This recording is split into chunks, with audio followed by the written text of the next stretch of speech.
শহীদ রাষ্ট্রপতি জিয়াউর রহমান এবং দেশনেত্রী বেগম খালেদা জিয়ার কবর জিয়ারত করার জন্য মাজারে এসে উপস্থিত হয়েছিলেন। আপনারা জানেন,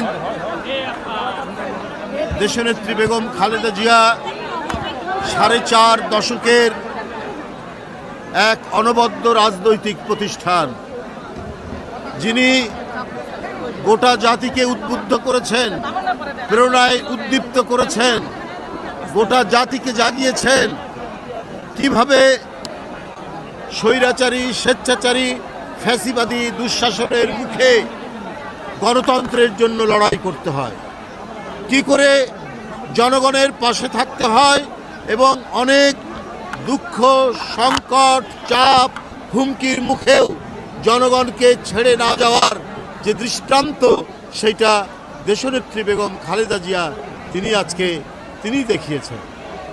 বন্ধুরা, সেই মহিষী নেত্রী, তার বিরুদ্ধে মিথ্যা মামলা দিয়ে, সাজা দিয়ে কারাগারে প্রেরণ করেছিল ফ্যাসিস্টরা।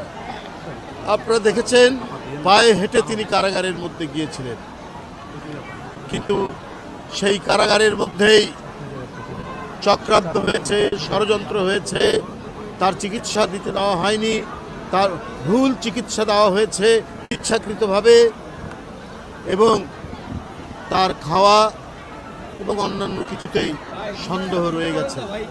কেন এই নেত্রী তিলে তিলে ধীরে ধীরে মৃত্যুর মুখে পতিত হলেন?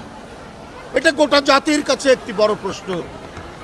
গোটা জাতি আজকে এই প্রশ্ন করছে, যে নেত্রীকে আমরা পায়ে হেঁটে কারাগারের ভিতরে যেতে দেখলাম, সেই নেত্রী হুইল চেয়ারে করে বের হলেন, সেই নেত্রী দিনের পর দিন হাসপাতালে থাকতে হল। কেন?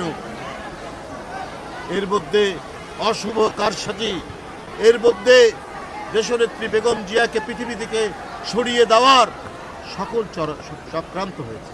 কিন্তু মনোবল, তার যে স্থৈর্য, আত্মসংযম, তার যে সাহস, তার যে দৃঢ় প্রত্যয় যে তাকে কোনো হুমকির মুখে তার জনগণ এবং তার মাটি থেকে সরানো যায় না, তার জ্বলন্ত এক প্রমাণ দেশনেত্রী বেগম খালেদা জিয়া। আমরা তাদেরকে হারিয়েছি। বাংলাদেশ এই ইস্পাত কঠিন এবং জনগণের একান্ত পক্ষের মানুষ, জনগণের নেত্রী, তাকে আমরা হারিয়েছি। আজকে জাতীয়তাবাদী মহিলা দল আফরোজা আব্বাস, সুলতানা আহমেদের নেতৃত্বে তারা এখানে দোয়া করেছেন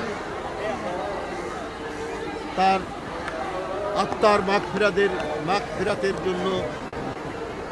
গোটা জাতি যেখানে কাঁদছে, গোটা জাতির চোখ দিয়ে যখন অশ্রু ঝরছে, তখন আমরা আর কি বলব?